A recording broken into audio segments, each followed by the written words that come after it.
Hello दोस्तों, स्वागत है आपके अपने यूट्यूब चैनल SB सीनू पर। हंगामा, गमराज और इंस्पेक्टर स्टील राज कॉमिक्स। तो दोस्तों, ये रहा इसको कवर पोस्ट। कॉमिक्स को शुरू करते हैं। हंगामा। मुंबई के चौपाटी बीच पर आज संकालू अपनी पूरी फौज के साथ मौजूद था। मम्मी, आइसक्रीम खिलाओ ना। चुप कर, यहाँ जहर खाने के लिए पैसे नहीं है और तुझे आइसक्रीम की पड़ी है। अगर जहर खाने का विचार हो तो उसे टालना मत। मैं किसी न किसी से पैसे मांग लूँगा। बहुत बोलने लगे हो तुम। घर चलो, तुम्हारी खबर लेती हूँ। अरे देख के। संकालू ने अपनी बीवी रतालू को चेतावनी तो दी, लेकिन दुर्घटना ना बच सकी। हाँ, मैं ठीक तो हूँ। तुम तो एकदम ठीक हो भाग्यवान, लेकिन जिसके ऊपर तुम गिरी थी उसे 4 आदमी उठाकर अस्पताल ले जा रहे हैं। हे भगवान, इस गरीब की रक्षा करना। मेरा भी सर चकरा रहा है। हमें भी जल्दी घर पहुंचना चाहिए। जल्दी में कुछ और लोग भी थे। उस्ताद, बकरा वो भी खूब तगड़ा, खूब ताजा। जल्दी से काटते हैं। अपुन का नाम है नर्सो। भाई तेरे को अपुन किडनैप करने को मांगता है। बहुत बदनसीब है तू सेठ, जो तेरे सिर पर नस्सो भाई के गुस्से का कहर टूट रहा है। अरे ये का एक चौपाटी अंतरिक्ष में कैसे पहुंच गया? चौपाटी तो मुंबई में है। नस्सो भाई तेरे को चांद सितारे तो उस लड़के के फेंक पत्थर ने दिखाए हैं। नस्सो भाई के सिर पर अड़ा उगने वाला उस लड़के का अपुन आमलेट बना देगा। अरे नाराज क्यों होते हो भाई? लड़के ने आपको जानबूझकर पत्थर थोड़े न मारा है। वो तो जरा लड़के का हाथ बहक गया हो था। पीछे हट। अब अपुन का चाकू भी बहक कर दिखाएगा। आओ, बच्चे को डराता है। अभी मैं तेरी भाईगिरी निकालता हूँ। गमराज अंकल। उसने नस्सो भाई और उसके चेले की खाट खट और बिस्तर गोल कर दिया। गमराज के वहां आ जाने से संकालू के बच्चों में जो जोश जागा। बाकी बचा काम संकालू की बीवी ने संभाल लिया। पुलिस के यहाँ आने तक ऐसे ही इनके ऊपर बैठी रहना। भाभी, पुलिस जी, पुलिस जी, वरना मुझे शंका है हमें वहाँ जगह नहीं मिलेगी। अबे शंका के मरीज, अगर हम तेरे 1 दर्जन बच्चों के साथ इसी तरह होटल ताजा पहुंच गए तो हमें वैसे ही वहां से मार मार कर भगा दिया जाएगा। हमें वहां ठन कर जाना होगा। बनने ठनने के लिए तो अच्छे कपड़ों की ज़रूरत होती है। वो कहाँ से आएंगे? जल्द ही मैं कपड़े ले आया हूँ। वाओ। अपने मोहल्ले के कल्लू धोबी के यहाँ से हमें कोई चक्कर चलाकर उससे तुम्हारे बच्चों के लिए अच्छे कपड़े हथियाने होंगे। ये कपड़े तो बड़े ही शानदार हैं। एक नवाब के परिवार के कपड़े कल्लू के यहाँ तुलने आए थे। मैं कुछ देर के लिए उससे मांग लाया हूँ। अब फटाफट अपने बच्चों को ये कपड़े पहनाकर तैयार करो और खुद भी तैयार हो जाओ। जल्द ही सभी तैयार थे। हम तो सचमुच करोड़पति लग रहे हैं। अब चले। 1 मिनट, करोड़पति आदमी पैदल नहीं जाते। वे तो जहाँ जाते हैं शानदार कार पर जाते हैं।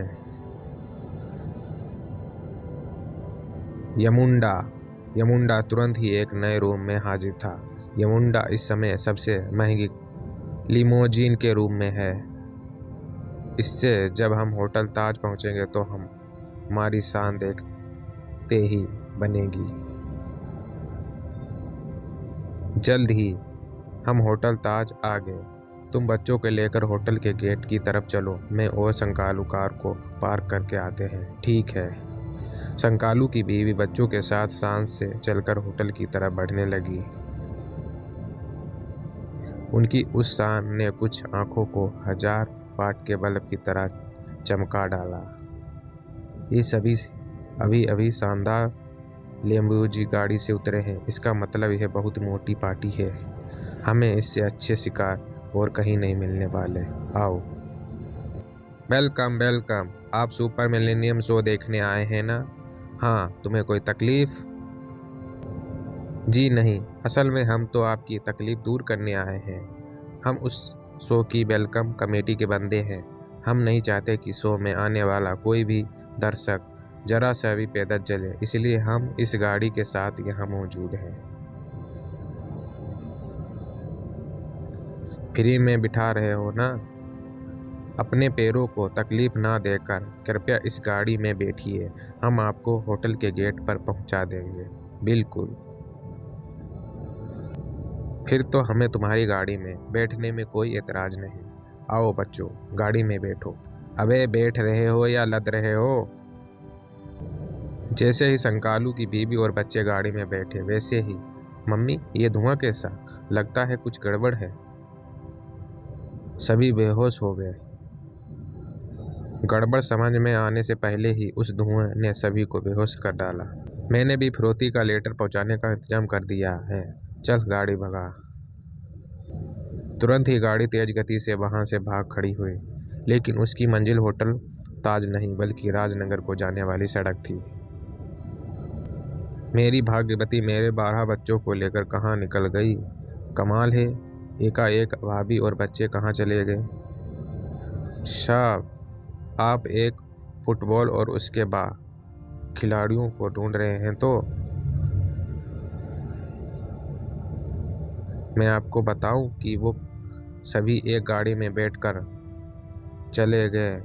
जो साहब उनको ले गया है वह हमें आपके लिए एक कागज़ दे गया। वह बच्चों को लेकर कहीं मुझे छोड़ तो नहीं गई? अबे शंका छोड़ और ये कागज़ खोल ताकि इसे पढ़कर पता चल सके कि आखिर माजरा क्या है। कागज़ खुला। नमस्कार, आपसे निवेदन है कि अगर आप अपनी बीवी और बच्चों को जिंदा देखना चाहते हैं तो बिना पुलिस को खबर किए राजनगर के काले खंडरों में 12 करोड़ रुपए लेकर पहुंच जाओ। एक शरीफ अपहरणकर्ता। और उसे पढ़कर जो माजरा सामने आया उसने गमराज और संकालू की हवा खराब कर दी। मेरी बीवी और बच्चों का अपहरण हो गया। दुख की बात यह नहीं बल्कि ये है कि उनके अपहरणकर्ता ने फिरौती में हमसे 12 करोड़ रुपए मांगे हैं। उन्हें क्या मालूम हमारे पास 12 रुपये भी नहीं है। उन्होंने ज़रूर हमारे नवाबी कपड़ों के धोखे में आकर उनका अपहरण किया है और ये सब तुम्हारी वजह से हुआ है। न तुम हमें शानदार कपड़े पहनाकर शानदार कार में यहाँ लाते और न मेरी बीवी और बच्चों का अपहरण होता। हाय, मुझे तो शंका है कि वे अपहरण कर मार डालेंगे। बहू भैया संकालू, ऐसी बुरी शंका लगाकर आपने साथ मुझे भी गम के सागर में मत डूब। मैं तुमसे वादा करता हूँ कि मैं कुछ भी करूँ लेकिन राजनगर जाकर तेरे बीवी बच्चों को जरूर छुड़ा कर लाऊंगा। तू तैयार हो जा, हम राजनगर चल रहे हैं। मैं भी तैयारी करके आता हूँ। अपनी तैयारी में मुझे अपने साथ राजनगर ले जाना है। छींट लो और फूंक को, और एक इतने बड़े सूटकेस को जिसमें 12 करोड़ रुपए आ सके। पूरी तैयारी के साथ गमराज तुरंत ही राजनगर के लिए रवाना हो गया। तुम्हारे हाथ में इतना बड़ा और भारी सूटकेस देखकर मैं बिना शंका किए ही बता सकता हूँ कि इसमें 12 करोड़ रुपए भरे हैं। तू एकदम से इतने रुपए लाया कहाँ से है? राजनगर पहुँच, सब पता चल जाएगा। जब तक सूरज चांद रहेगा तब तक तेरे इस बलिदान को मैं याद रखूंगा। लेकिन एक बात तो बता, ये 12,000 करोड़ रुपए कहाँ से लाया? राजनगर अपराधों और अपराधियों से भरा शहर। कहावत है इस शहर की हर ईंट के नीचे एक अपराधी है। लेकिन इसके बावजूद भी इस शहर में शांति अपराध बहुत कम होते हैं। अपराधी चूहों की तरह अपने अपने विलों में डूबके रहते हैं क्योंकि वे जानते हैं कि इस शहर में अपराध करने के लिए अपराधी जब भी सिर उठाता है तो सुपर कोप इंस्पेक्टर स्टील का कहे रुक जाओ। उस पर टूटता है राजनगर के रखवाले। वापस लौट जा इंस्पेक्टर, क्योंकि ना तू सूटकेस को रोक सकता है और ना पकड़ सकता है, क्योंकि तेरी कार सूटकेस की इस बेमिसाल कार का मुकाबला कभी नहीं कर सकती। आओ।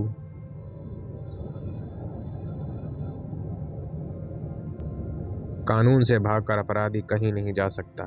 मैं तुम्हें सेठ बनवारी लाल के बेटे का अपहरण करने और उनसे 20 करोड़ के हीरे फिरौती में लेने के अपराध में गिरफ्तार करता हूँ। You are under arrest. Oh, suitcase को गिरफ्तार करना नामुमकिन है इंस्पेक्टर, क्योंकि उसके पास तुझ जैसे इंस्पेक्टरों को छकाने वाले सैकड़ों सूटकेस मौजूद हैं। सूटकेस बम फटने से गदा धुआं फैलते ही सूटकेस ने तुड़की लगा दी, लेकिन हुई माँ 2 कदम भागते ही वह उस दीवार से टकराकर पछाड़ खा गया जो स्टील की दीवार थी। गाढ़ा धुआं इंसानी आंखों में धूल झोंक सकता है, मशीनी आंखों में नहीं। तोड़ दी मेरी हड्डियां। सूटकेस बम भीषण धमाके के साथ फटा। इसी के साथ ठाका लगाने के लिए फट पड़ा सूटकेस का हल्का। हा, मारा गया ना सूटकेस से टकराकर, आखिर मारा गया स्टील। दिवाली के पटाखों से कानून की उस दीवार को गिरने के सामने देख रहा है जो आइडिया है। पहले तेरे शरीर से बंधे सूटकेसों से ही निपटूं, फिर तेरी जमकर खबर लूँगा। बचाओ बचाओ करने के सिवा और कर ही क्या सकता है तू सूटकेस? हाय, अब हाय और बचाओ बचाओ के अलावा तू कर भी क्या सकता है? और ये उसकी किस्मत थी कि उसकी हाय और बचाओ बचाओ उस शख्स के कानों में पड़ चुकी थी जिसकी फितरत हर एक के गम को अपना गम समझना था। ओह, वह मशीनी रोबोट उस आदमी की बुरी तरह धुलाई कर रहा है। गुरु बचाओ उसे बेचारे को, वरना वह रोबोट मार कर उसकी चटनी बना देगा। गमराज तुरंत ही छलांग लगाकर कार से बाहर कूदा। रुक ओए रोबोट, छोड़ दे इसे। गुरु, मेरे ख्याल से इस रोबोट पर अपने लात घूंसे आजमाने का विचार त्याग कर यमुंडा को बुलाओ, वरना तुम्हारी कई हड्डियां अपने ठिकाने को बाय बाय कर जाएंगी। गमराज ने तुरंत पुकारा, यमुंडा, जरा इसके जड़ तो टकरा। आया स्वामी, लेकिन आप जरा साइड में तो हो जाइए, क्योंकि उस रोबोट के टक्कर जड़ने के लिए मुझे अपना साइज जरा बढ़ाना होगा। उस जोरदार टक्कर से स्टील को कई फुट दूर उछाल दिया। ओह, यमुंडा ने अपने आप को एक मजबूत गाड़ी में बदला। इधर गमराज ने सूटकेस को संभाला। चचा, बहुत मारा है उस रोबोट ने तुमको। ओह, मेरी हालत देखकर इसकी आंखों में आंसू भर आए हैं। मुझे इसका फायदा उठाना चाहिए।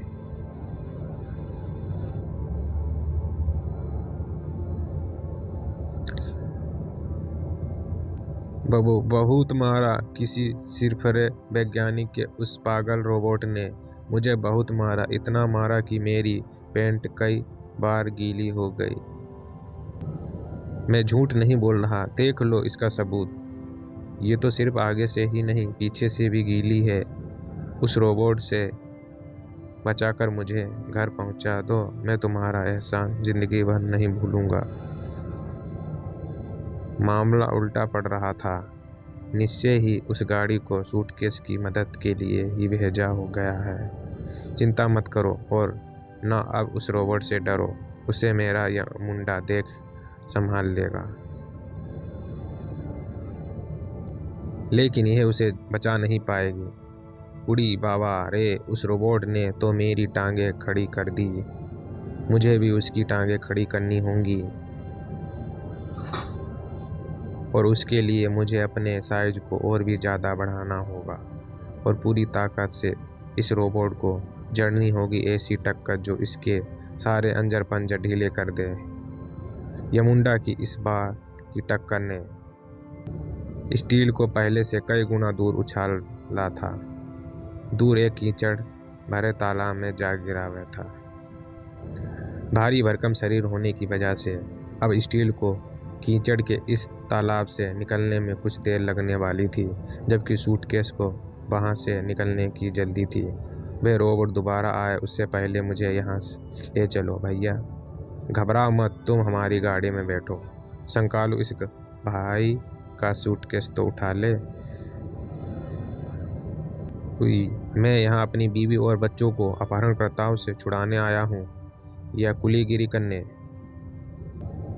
जल्द ही यमुंडा रूपी कार उन्हें लेकर वहां से उड़ान छू हो गई थी। स्टील अब कार पीटने के सिवा कुछ नहीं कर सकता था। ओह, आखिर सूटकेस के साथ ही उसे और हीरो से भरे सूटकेस को मेरे हाथों से छुड़ा कर ले जाने में सफल हो ही गए। लेकिन समझ में नहीं आया कि उनके पास वह कैसी गाड़ी थी जो छोटी से बड़ी हो जाती थी। खैर, वे अपराधी और उनकी गाड़ी मुझसे ज़्यादा देर तक नहीं बच सकते। अगर वे इसी शहर में हैं तो मैं उन्हें जल्द ही ढूंढ लूँगा। स्टील जिन अपराधियों की खोज में शहर का कोना कोना छानने निकल पड़ा था, वे उसी शहर के एक हिस्से में मौजूद थे। बस भाई साहब, यहीं रोक दीजिए, यही मेरा घर है। कमाल है, शहर से बाहर इस खंडहर में तुम रहते हो। मुझे शंका है कहीं तुम भूतों के साथ तो नहीं रहते। ऐसा कुछ नहीं है भाई साहब, उसी बदमाश रोबोट से डरकर मैं यहाँ रहता हूँ। माफ़ करना, मैं आपको अपने घर में ले जाकर चाय नहीं पिला सकता। चाय पीने का हमारे पास टाइम भी नहीं है। हमें इस शहर में और भी बहुत काम है। बेवकूफ़ मुझे शरीफ आदमी समझ रहे हैं। मैं उन्हें बेवकूफ़ बनाकर उनकी मदद से स्टील के हाथों से बचकर यहाँ आया। यह बात जब कमिश्नर साहब को पता चलेगी तो वह भी मेरी तरह भांगड़ा करने लग जाएगा। सूटकेस खुशी से भांगड़ा कर रहा था, जबकि उसके मददगारों की चिंता और भी ज़्यादा बढ़ गई थी। गुरु, उस बेचारे की मदद करने के चक्कर में हम अपने उद्देश्य से भटक गए। औरों का भला करने से अपना भला भी होता है संकालू प्यारे, इसलिए तू चिंता मत कर। हम जल्दी ही काले खंडहर में पहुंचकर अपहरणकर्ताओं को ये सूटकेस थमाकर तुम्हारे बीवी बच्चों को छुड़ा लेंगे। अरे ये क्या, ये सूटकेस तो अपना नहीं है। ये तो एकदम नया सूटकेस है, जबकि अपना सूटकेस तो फटा पुराना था। अपना सूटकेस कहाँ गया? अपना सूटकेस उस बेचारे के पास होगा जिसे हमने बदमाश रोबोट से बचाया था।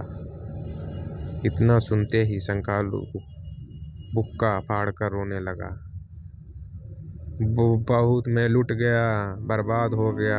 गुरु, उस सूटकेस के साथ मेरे बीवी बच्चों को छुड़ाने का सपना भी चला गया।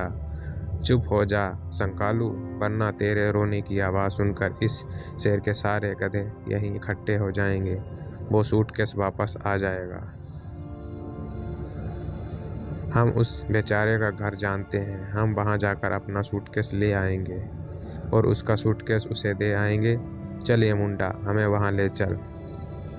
ये काम थोड़ा मुश्किल है स्वामी, क्योंकि इस शहर के नए रास्ते में भूल चुका हूँ, लेकिन आप चिंता ना कीजिए। दोस्तों, वीडियो कैसी लगी कमेंट करके ज़रूर बताना। अगला पार्ट हम जल्द आएंगे।